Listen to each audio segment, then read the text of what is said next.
This talk was given by Roshi Rafe Martin, guiding teacher of the Endless Path Zendo, a lay Buddhist community in Rochester, New York. Join our practice, in person or online, at endlesspathzendo.org. So today we're going to continue with reading from A Zen Life of Bodhisattvas, an earlier book of mine from a couple of years ago. The frontispiece to this had two quotes, which I don't think I shared before. One is from the Transmission of the Light, the Denko Roku, so it's a verse by Keizan Jokin. Though we find clear waters reaching to the vast blue sky in autumn, how can it compare with the hazy moon on a spring night? Most people want it pure white, but sweep as you will, you can never empty the mind.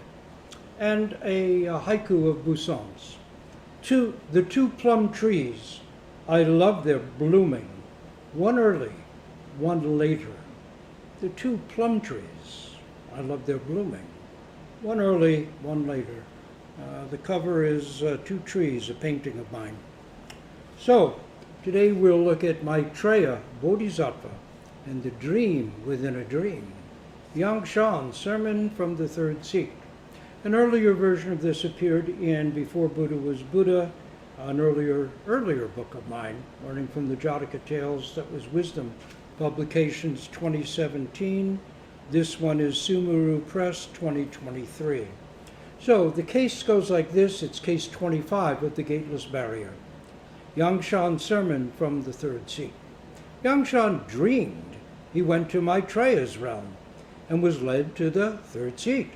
The senior monk struck the stand with a gavel and announced, "Today, the monk in the third seat will preach." Yang-shan rose, struck the stand with the gavel, and said, "The Dharma of the Mahayana is beyond the four propositions and transcends the 100 negations. Listen, listen." So Buddhist tradition says that Maitreya, name means gently loving one, the future Buddha, is now a bodhisattva living in the Tushita heavens. He's hard at work there, developing the skillful means. It's upaya is the Sanskrit for that. Upaya, skillful means. He'll need to free suffering beings once he's back down here on earth as a fully realized Buddha. Skillful means, or upaya, is one of the 10 paramitas, or perfections, that bodhisattvas bring to completion on their way to Buddhahood. Generosity, morality, patience, vigor, meditation, inner strength, determination, wisdom, and knowledge are the others.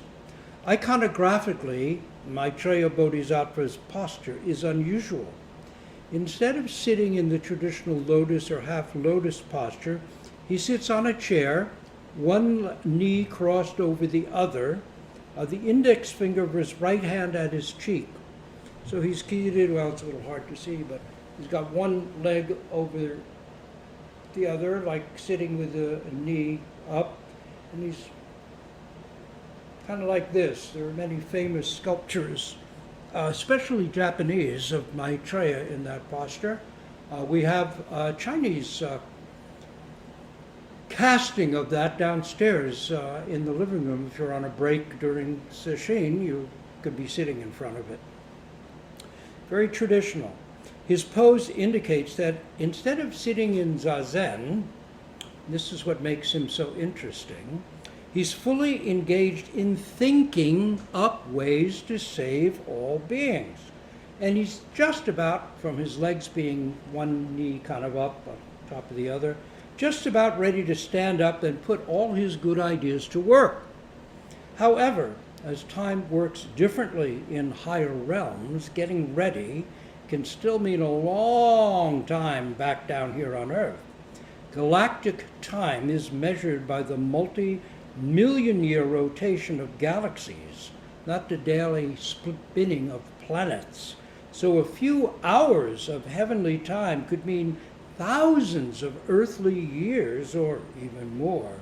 In fact, according to Buddhist tradition, Maitreya Bodhisattva is all set to arrive if it's measured on earthly clocks, in about 5 billion years or so. So Shakyamuni Buddha will be long gone, and Maitreya Bodhisattva is a long time coming. In this great gap of time, it's up to each of us right now to keep the Dharma wheel rolling. And that's something that's taken very seriously in Zen tradition. In a letter that the iconoclastic Japanese Zen master Basui, his dates are 1327 to 1387, wrote to a monk in response to an urgent appeal for guidance. He wrote, "A strong resolve arose from," talking about his own life earlier in his personal history, "a strong resolve arose from the bottom of my heart, and I thought, Shakyamuni Buddha has passed already, and Maitreya, the future Buddha, has not yet appeared.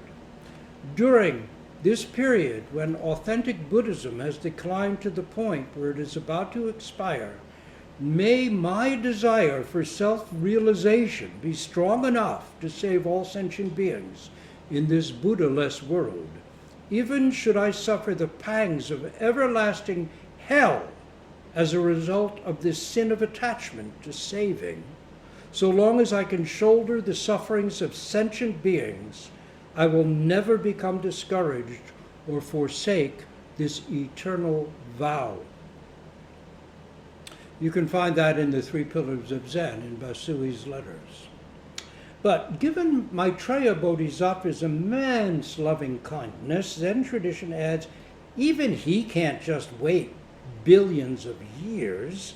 In fact, Zen insists, especially Zen tradition, insists that he's already here, wandering our earth in the form of a pot-bellied, smiling, shaven-headed, big-eared monk named Hotai, or Putai, or Budai in Chinese. We have a figure of Hotai, or Budai. This is what you see when you come up the stairs to the Zendo. It's right there. You can take a look. That's the form of Maitreya as he's now on this earth, because even he can't wait around, with a sack slung over his shoulder filled with gifts that he freely gives away, and sometimes carrying a wine gourd to share a toast with those who need a lift.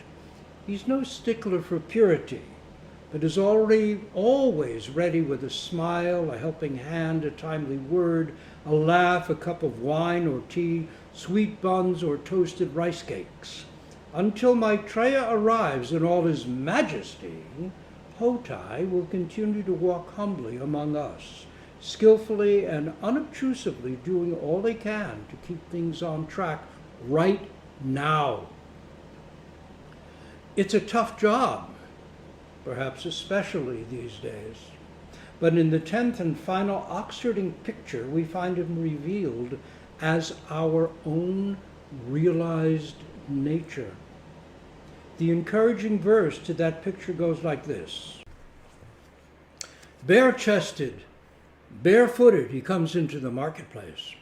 Muddied and dust-covered, how broadly he grins. Without recourse to mystic powers, withered trees he swiftly brings to bloom. This is the verse for the 10th and final Oxfording picture. It's such a great verse. Bare-chested. This is where Zen really comes alive. When you think of how it differs from other Buddhist traditions, just savor this. Bare-chested, barefooted, he comes into the marketplace. It's not staying isolated at all. He comes into the marketplace. Muddied and dust-covered, how broadly he grins, right in the midst of all our anxieties, right in the midst of all our discomforts, right in the midst of all our problems, our issues, the refrigerators that need to get replaced, the transmissions that need repair, the tooth that breaks that needs a crown, the bill that you hadn't expected receive, in the midst of all of it. Muddied, dust-covered, how broadly he grins. Without recourse to mystic powers, withered trees he swiftly brings to bloom. Well, we're all withered trees, but when Hotai shows up, it's suddenly spring, and even the poorest little bush will begin to bud and put forth new leaves. Hotai has no need for self-conscious formulas or mystic powers. He's not a wizard. The selfless joy emanating from him is what does the job. The Irish poet, the great Irish poet, recently deceased, the last few years, Seamus Heaney, wrote about in a poem called The Wellhead. He's a great Irish poet. If you don't know Seamus Heaney's work, I certainly recommend it. In a poem titled The Wellhead, he wrote about a blind neighbor, a woman he knew in his neighborhood when he was a child, and he wrote that being with her was intimate and helpful, like a cure you didn't notice happening.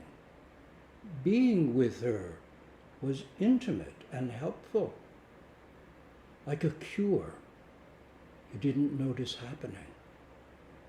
A haiku by Boncho reminds us of such silent, completely natural, nothing supernatural about it, power.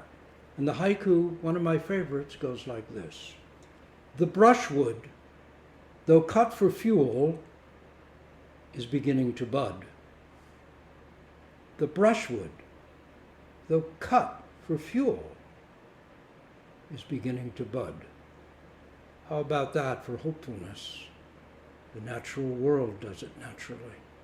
You got a stack of wood that's been chopped, cut up, cut down, getting ready to get burned, and lo and behold, a green leaf is opening on one of them that was never there before.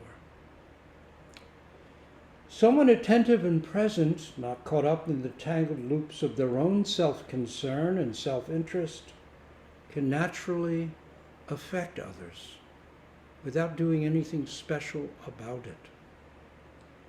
At the entrance to many of the Zen sites we visited in China, that was back in 2006, were huge guardian figures meant to protect the temple from those unworthy coming in. These big, powerful guardian figures, huge, ferocious.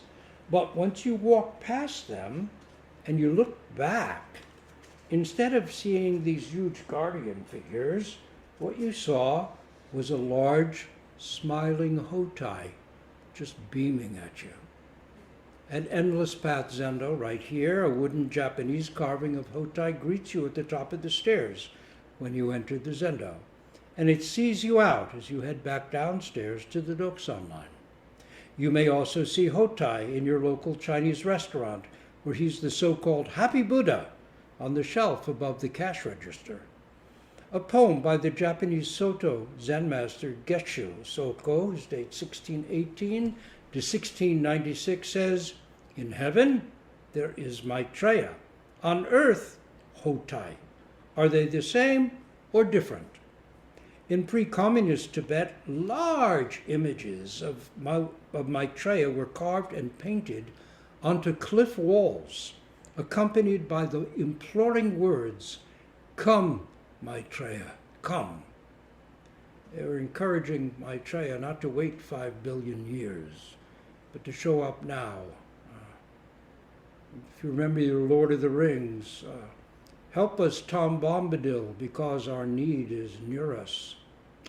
Yeah, that's the condition of human life, isn't it? We're always in need. Stuff is always happening.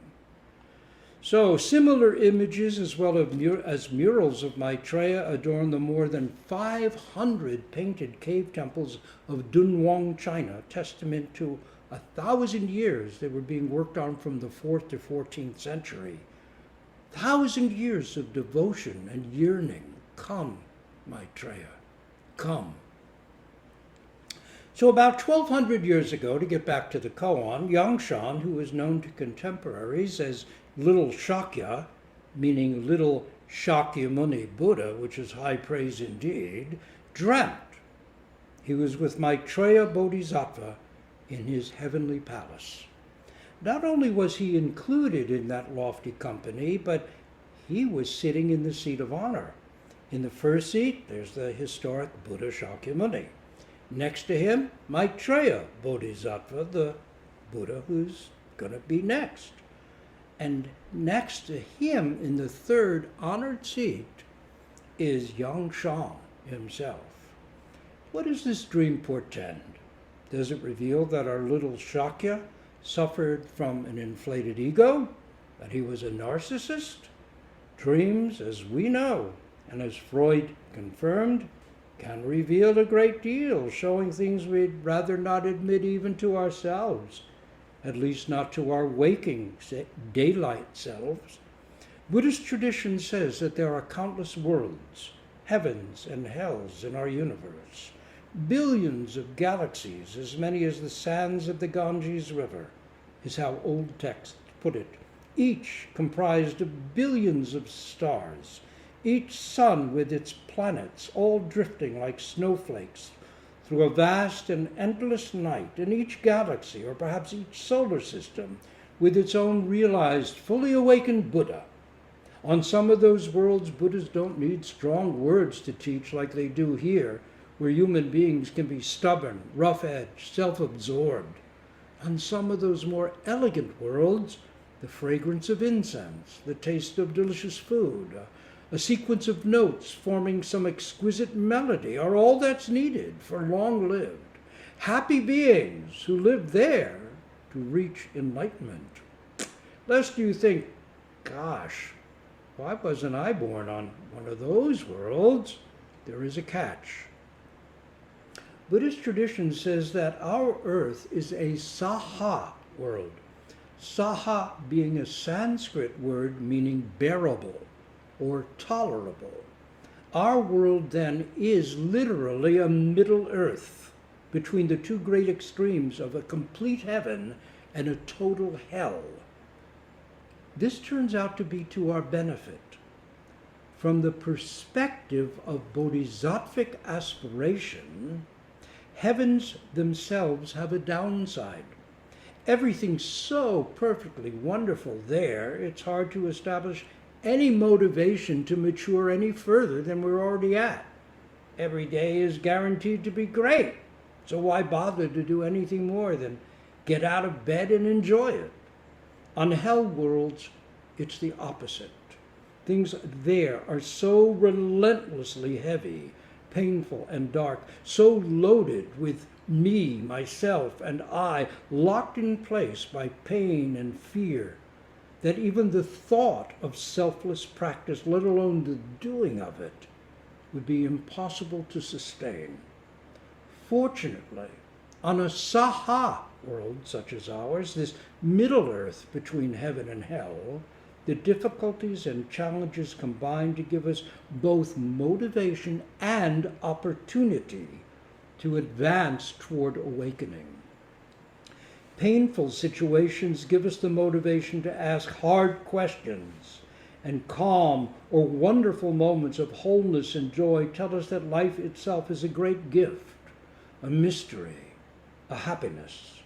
On earth, things are not always so bad that we're always overwhelmed, nor always so good that we don't care to do anything but enjoy ourselves.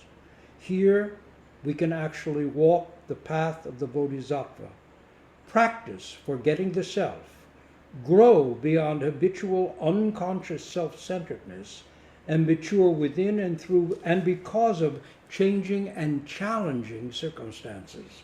Here we have both carrot and stick. Impermanence and injustice push at us, so a need to know why is never far from our minds.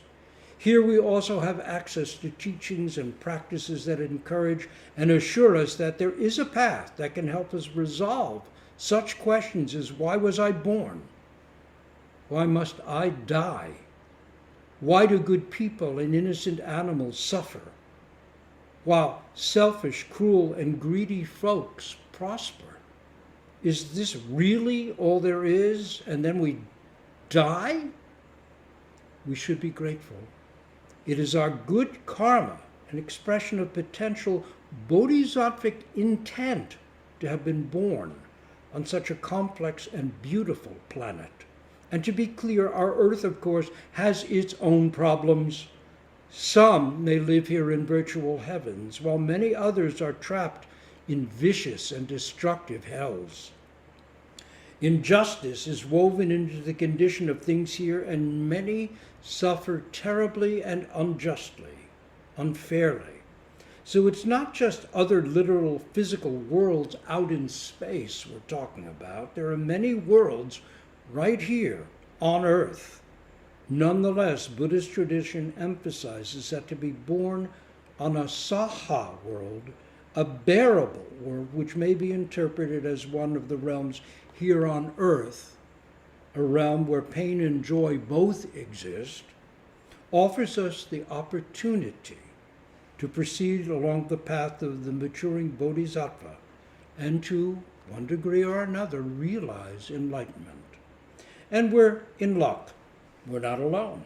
Maitreya is planning on joining us here soon. He's working hard, convinced that with enough skill, he might be able to do what's never been done by any previous Buddha: free all beings from suffering.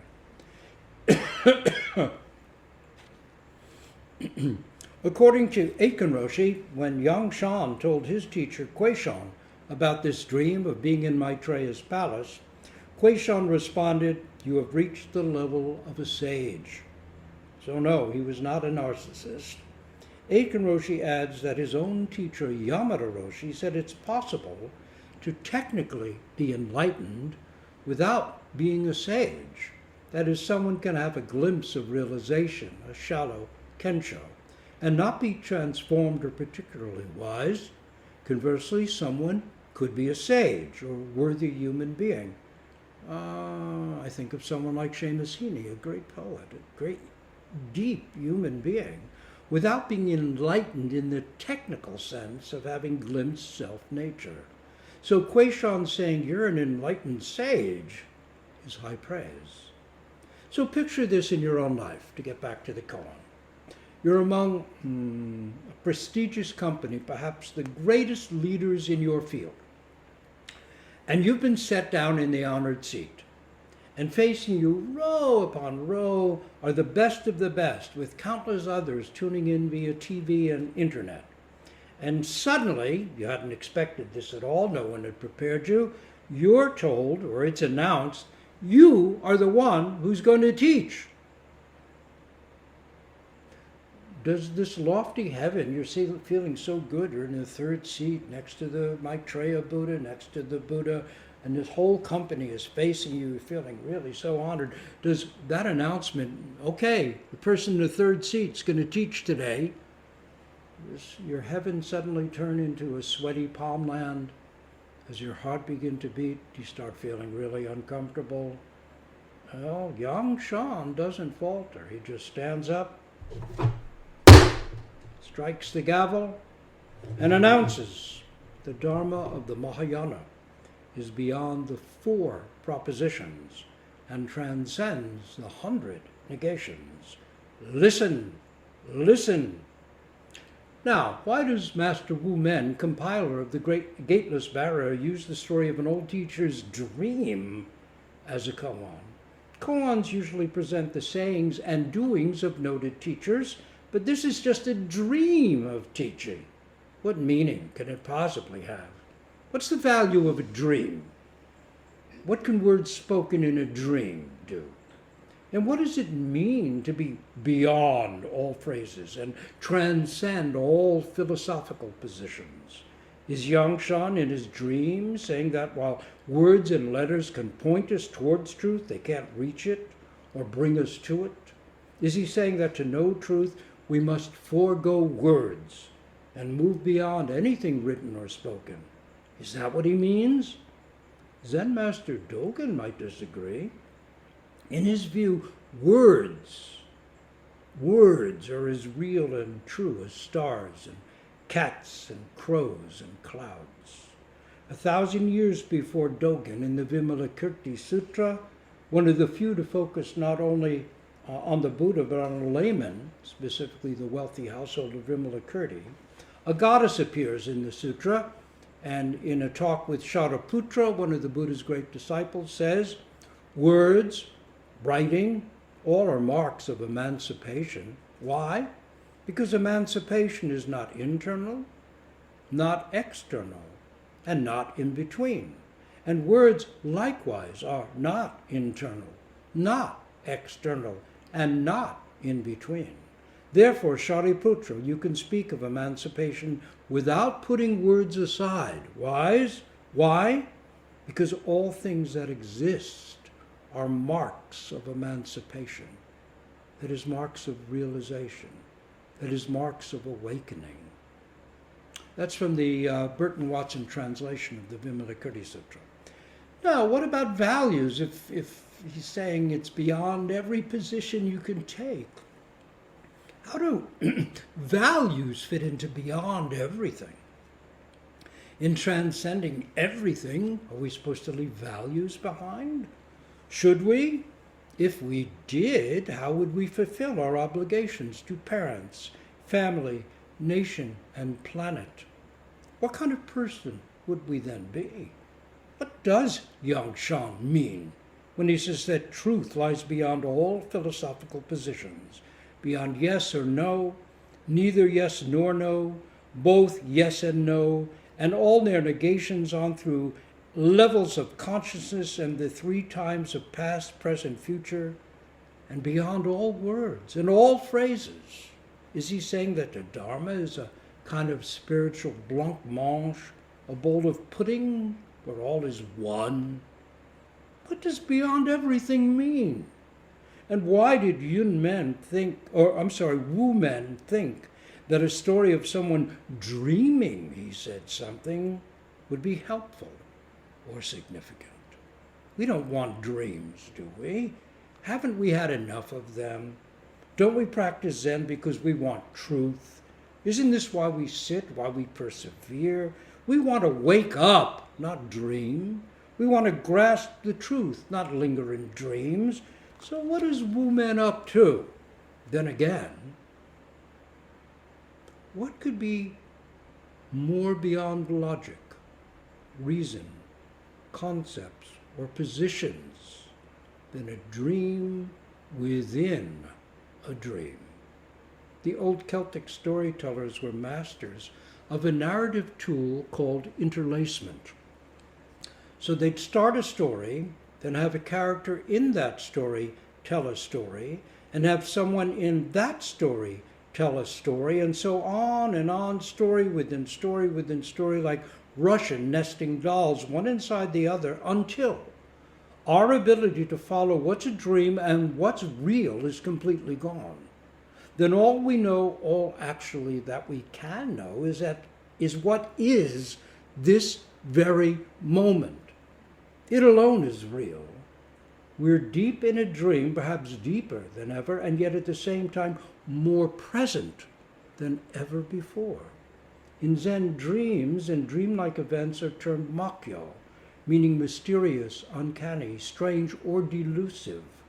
Ultimately, anything not perfect enlightenment is a makyo, a dream.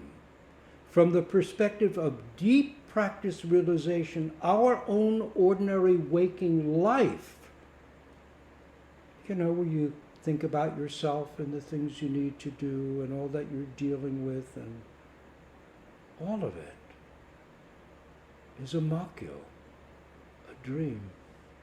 Old songs tell the same tale. Merrily, merrily, merrily, merrily, life is but a dream. Row, row, row your boat gently down the stream. Merrily, merrily, merrily, merrily, life is but a dream. Edgar Allan Poe, of all people, wrote, get this, all that we see or seem is but a dream in a dream. All that we see or seem is but a dream in a dream.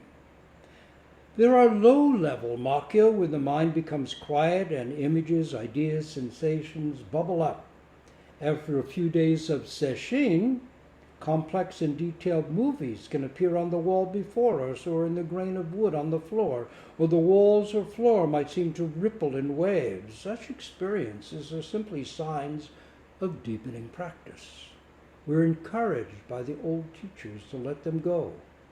Let them come and go, like images in a dream, and not fixate on them or get involved with them, but just continue steadily on with our practice, counting each breath, experiencing each breath, sitting fully focused or absorbing ourselves in our koan. Still, the stream of Yang-shans is different. It feels mysterious, as if permeated with a kind of timeless, ungraspable meaning. When we wake from such a dream, we might find a tang of incense on the air. Was it real? We may wonder. Was it a dream? Shuangzi, the ancient Chinese philosopher sage, dreamt he was a butterfly. Perhaps you remember that story. When he awoke, he wondered, was he a man who dreamed he was a butterfly? Or was he a butterfly dreaming now that he's a man? Which was real? And how would he even know? Makyo could also carry deep significance. A voice in a dream might reveal an insight.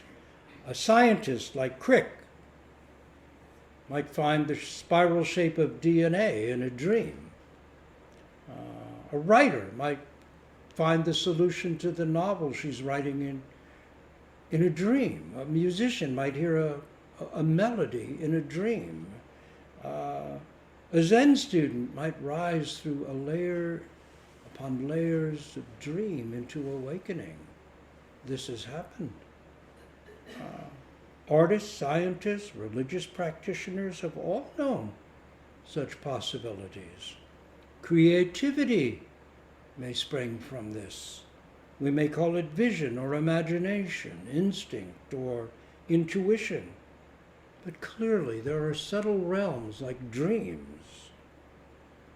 that are filled with gifts of grace.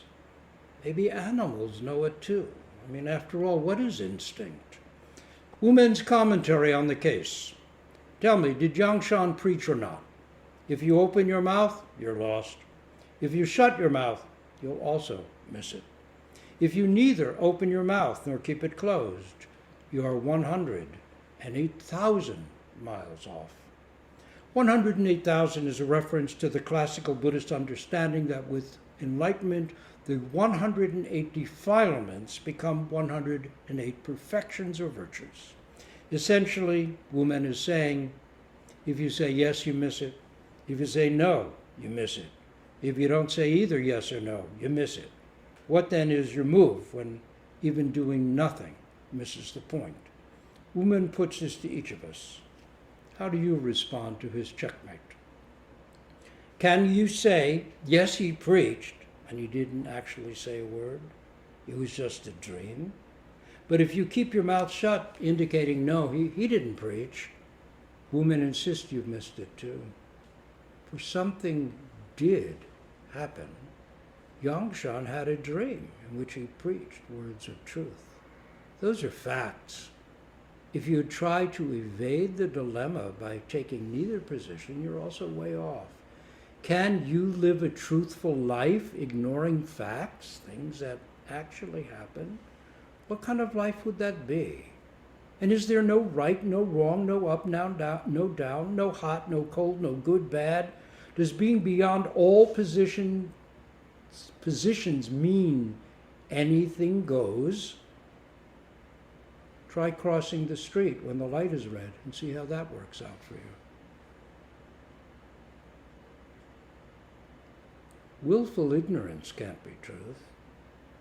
Wu-men takes everything away. Positive, negative, both, neither. Those are the four propositions.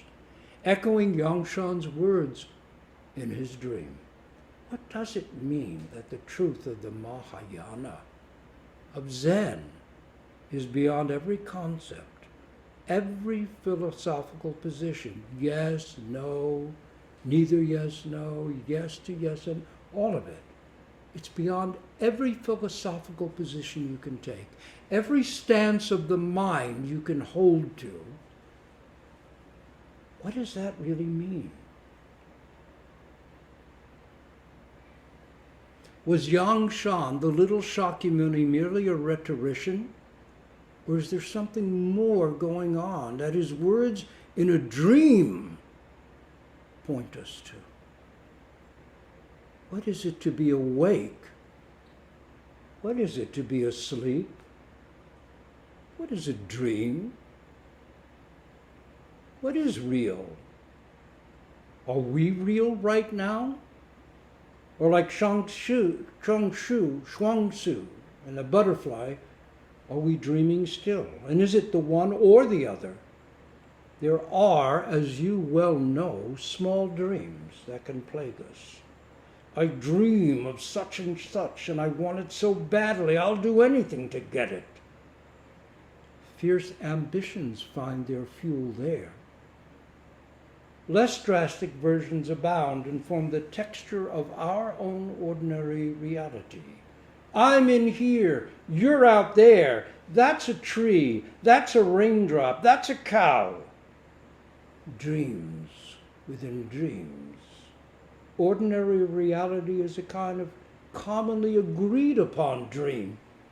We are such stuff as dreams are made on, says Prospero, magician and stage manager of The Tempest. There are also weird, mixed up, rootless dreams, dreams of a night, that are the result, as old Scrooge tells us in A Christmas Carol, of the undigested pudding we ate too late at night before going to bed. Meaningless dreams.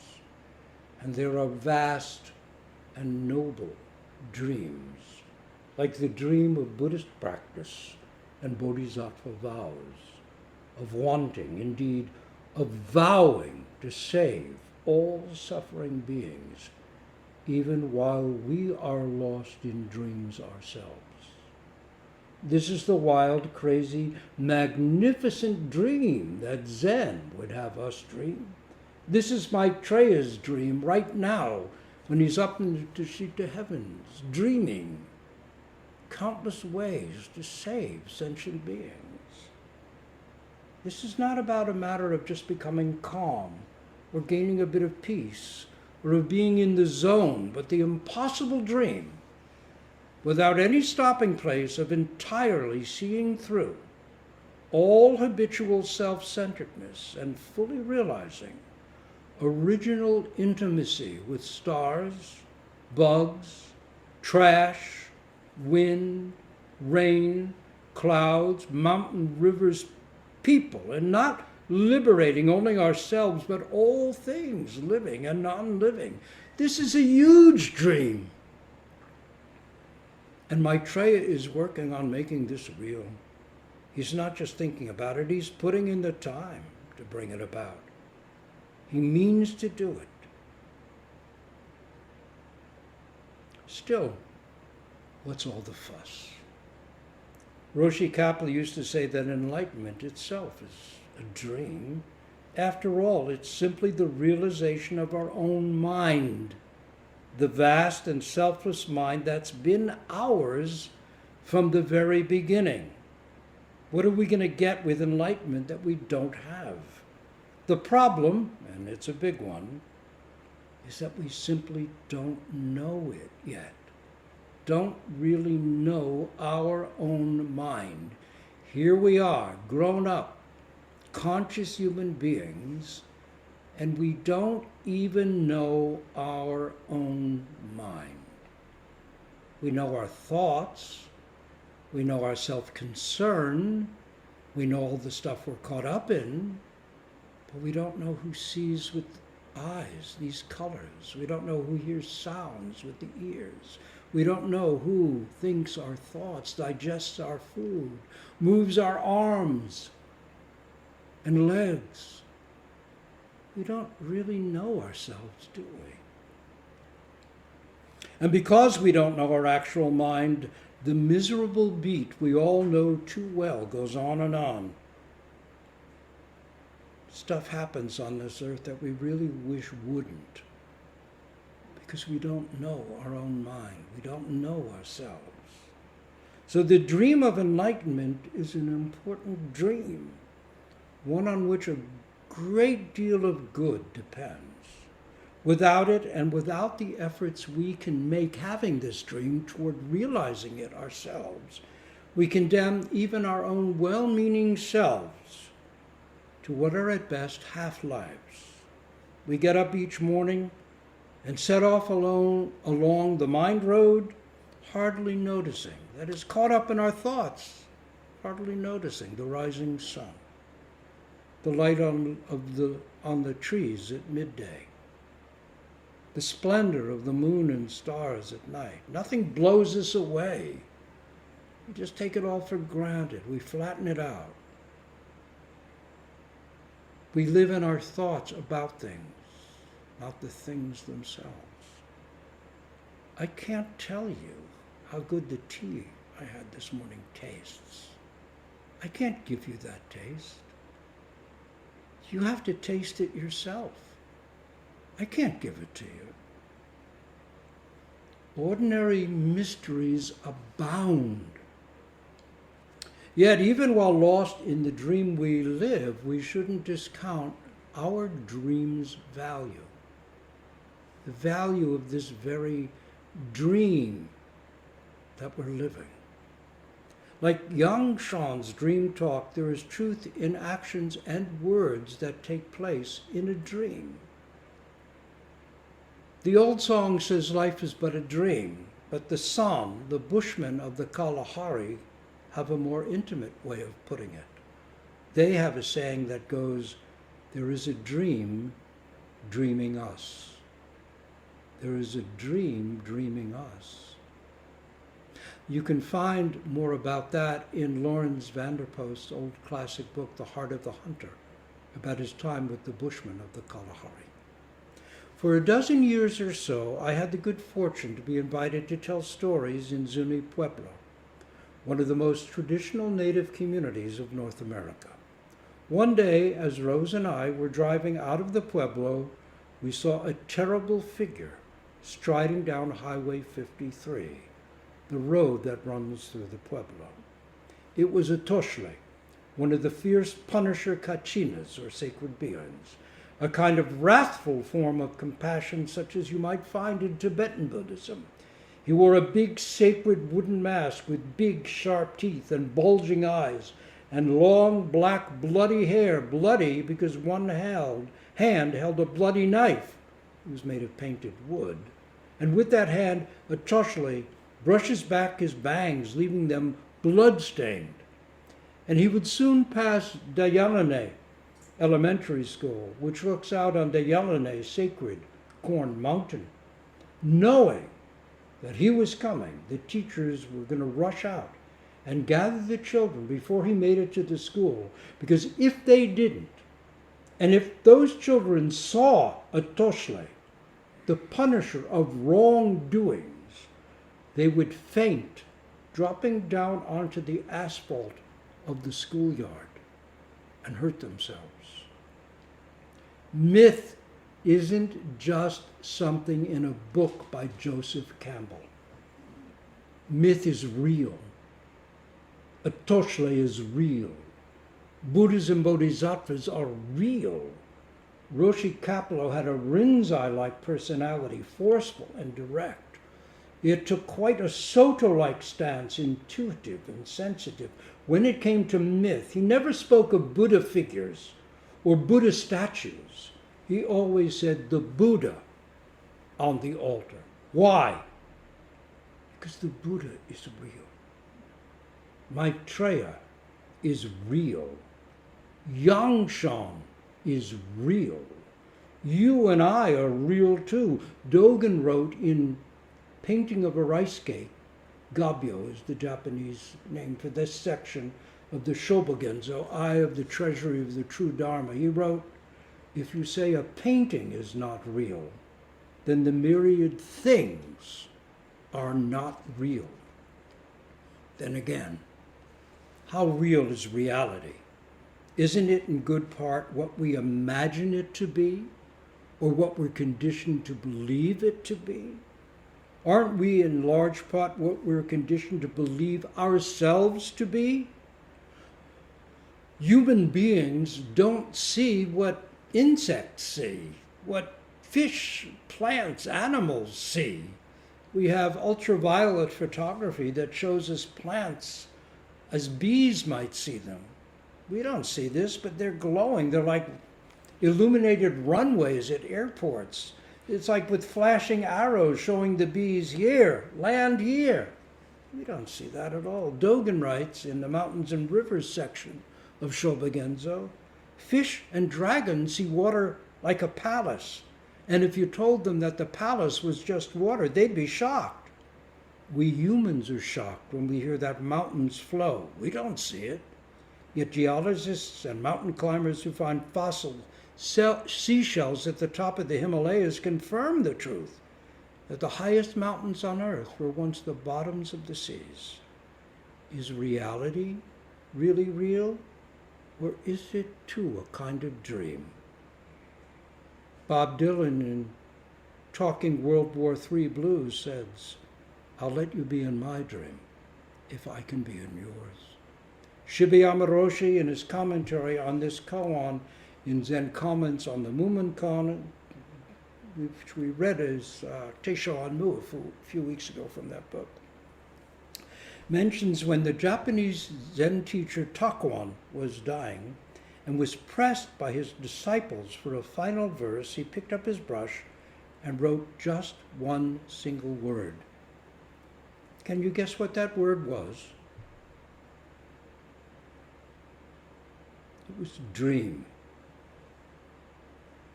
Roshi Kapleau used to relate a story about not long after he first arrived at Hosshinji Monastery, a monk asked him, Kapleau-san, do you believe in dreams? He told us that it took him many years of Zen practice before he'd grasped what that monk was actually getting at. Kapleau-san, do you believe in dreams? Do you believe in dreams? And who is it? Who is it that believes in dreams? What you are you talking about? What is this? What about this dream of Yang-shan's in which a dream person teaches dream beings in a dream palace where a bodhisattva is dreaming up ways to save beings who are lost in dreams, not to mention the dream being who wrote this talk and the dream being now reading it aloud? Is it wrong that our life is a dream? Does that belittle or demean a thing? Do we need to change it? Do we need to make it more real? And what would that look like? How different would it be?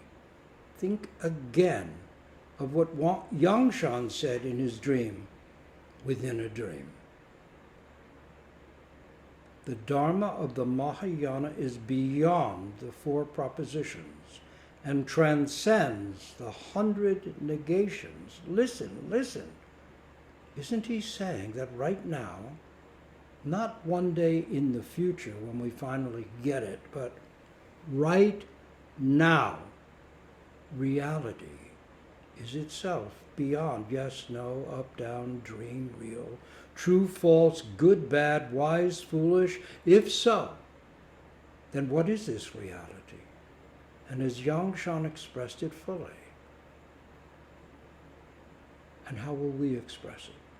For every day we too are set in the honored seat, and someone, some situation puts a gavel in our hands and says, today you will teach.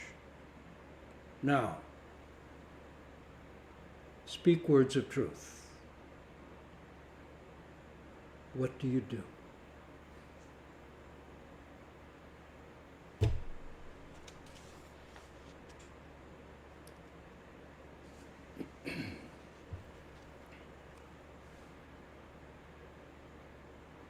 Wu-men's verse. In broad daylight under the blue sky, he preached a dream in a dream. Absurd, absurd. He deceived the entire assembly in broad daylight, under the blue sky. He preached a dream in a dream. Absurd, absurd. He deceived the entire assembly. Don't you just love Zen? I mean, what kind of religious verse is this? And it is. It's like really wonderful. Absurd, absurd. He deceived the entire assembly. So, Yang-shan had this incredible opportunity. He's risen up to Maitreya's palace, and what he does there, it's actually rather ridiculous. Out in broad daylight under the vast blue sky where nothing can be hidden and no dream long survived, he dared to present a dream within a dream. Wu-men says, "You've got to be kidding. Open your eyes. It's absurd. It's absurd." All that big stuff, all those fine words, all those profundities trick us so easily. How about living a life right here on earth, not in some dreamy heaven, but eating when hungry, sleeping when tired, laughing when happy, seeing the sunrise in the morning, and being moved to see countless stars appear in the night? What did you think Buddhism was about, anyway? After his great enlightenment, Linchi, that's Rinzai, said, "There's not so much to my teacher Wangpo's Buddhism after all." How little was there? What's he getting at? Wu-men says that Yang-shan tricked all those Buddhas and Bodhisattvas who'd gathered around Maitreya Bodhisattva, the future Buddha. Wu-men actually says, what a joke. He tricked us all. He actually says he tricked them all. But let's revise that. What them? He tricked us. Yang-shan tricked us, and so did Wu-men, who's tricking us even now with this very koan. And for that matter, with this whole Gateless Barrier koan collection. Here they are, both at it, still kindly and compassionately doing the work of Maitreya, the future Buddha, tricking us out of our small, cramped, dreary, little, suffering-causing, or alternatively self-doubting, self-asserting nightmare, putting us out in the bright sunlight, where for a moment we can blink our eyes and laugh and laugh. For with this dream scenario, two skillful bodhisattvas, Yang-shan and Wu-men, have found a way to pull the wool off, not over our eyes, which is a pretty good trick, wouldn't you say? Doesn't it make you want to break out into a smile or even burst into laughter? Unlike ordinary dreams of slumber, this koan's dream is an alarm clock ringing at our bedside, helping us to wake up and face the bright daylight of right now. We'll stop here and recite our great vows.